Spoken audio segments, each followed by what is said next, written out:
Hello दोस्तों, कैसे हो आप सभी। उम्मीद करता हूं कि आप सभी बहुत ही अच्छे होंगे। तो आज का ये वीडियो आप सभी के लिए बहुत ही ज़्यादा इम्पोर्टेंट होने वाला है, क्योंकि आज के इस नए वीडियो पर हम क्लास 10th विज्ञान का जो हमारे पास चैप्टर नंबर 10th है, मानव नेत्र तथा रंग बिरंगे संसार, उसका हम एक इम्पोर्टेंट टॉपिक के बारे में पढ़ेंगे जो हमारे बोर्ड एग्जाम में 100% चांस है कि वो टॉपिक आएगा ही आएगा।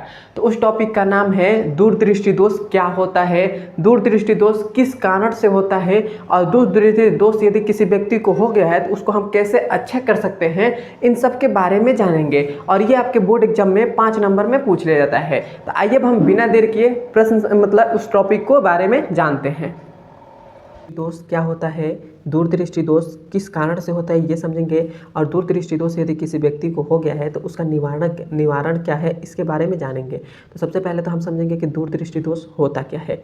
तो दूरदृष्टि दोष यदि किसी व्यक्ति को हो गया है तो वो कैसा, उसको कैसे पता चलेगा कि ये दूरदृष्टि दोष इसको हुआ है। तो दूरदृष्टि दोष में क्या होता है कि जो दूर की वस्तुएं होती हैं वह खूब अच्छे तरीके से दिखाई देती है, लेकिन जो पास की वस्तुएं होती हैं वो थोड़ी सी धुंधली दिखाई देती है। तो जब ऐसा केस होता है तो आप समझ जाइएगा कि इस व्यक्ति को इस व्यक्ति को दूरदृष्टि दोष हुआ है। तो देखिए, दूरदृष्टि दोष मैंने आपको सरल शब्दों में बता दिया है कि दूरदृष्टि क्या होता है। दूरदृष्टि दोष में दूर की वस्तुएं स्पष्ट रूप से दिखाई देती हैं, लेकिन पास की वस्तुएं स्पष्ट रूप से दिखाई नहीं देती हैं, उसे ही हम दूरदृष्टि दोष कहते हैं। तो मैंने आपको सरल शब्दों में एकदम बताया है। अब देखिए, इसका मैंने परिभाषा लिखा है कि जब कोई व्यक्ति दूर की वस्तुओं को साफ देख सकता है, लेकिन पास की वस्तुएं, यहाँ पर वस्तुएं धुंधली दिखाई देती हैं, तो इसे दूरदृष्टि दोष कहते हैं। मैं आशा करता हूँ कि आपको दूरदृष्टि दोष समझ में आ गया होगा।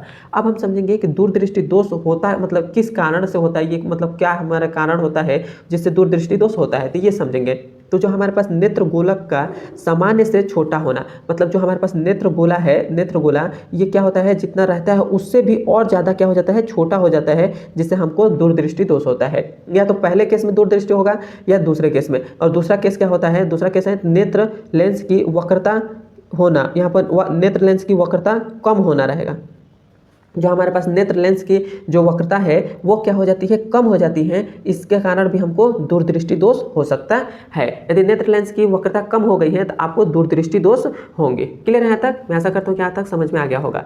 अब हमारे पास है कि दूरदृष्टि दोष यदि किसी व्यक्ति को हो गया है तो उसका उसको हम कैसे ठीक कर सकते हैं, इसके बारे में समझेंगे। तो वही हमने लिखा कि दूरदृष्टि दोष का निवारण। तो दूरदृष्टि दोष का निवारण का मतलब होता है इसका सलूशन, मतलब इसका हम कैसे अच्छा कर सकते हैं। तो इसका समाधान उत्तल लेंस वाले चश्मे में किया जाता है। मतलब इसका मतलब क्या है कि जब भी किसी व्यक्ति को दूरदृष्टि दोष हो गया है तो यदि आप उसको उत्तल लेंस का चश्मा आप पहना देते हैं, यदि वह उत्तल लेंस का चश्मा पहनने लगेगा तो उसको दूरदृष्टि दोष मिट जाएगा। मतलब उसको रहेगा, जब तक वो चश्मा पहनेगा तब तक उसको पास की वस्तुएं दिखाई देंगी, लेकिन जो दूर की वस्तु होती है वो स्पष्ट रूप से दिखाई नहीं देंगी। जब वो चश्मा निकाल देगा तो पास की वस्तुएं थोड़ी सी धुंधली दिखाई देंगी, लेकिन जब तक वो चश्मा पहने रहेगा तब तक वो दूरदृष्टि दोष से बचा रहेगा। क्लियर है तक? मैं आशा करता हूँ कि आपको समझ में आ गया होगा। समझ में आया तो एक बार मुझे कमेंट में जरूर बताएं। अब हम मिलते हैं इसके अगले नंबर वीडियो में। और मेरे चैनल पर नए हैं तो मेरे चैनल को सब्सक्राइब कर दीजिएगा।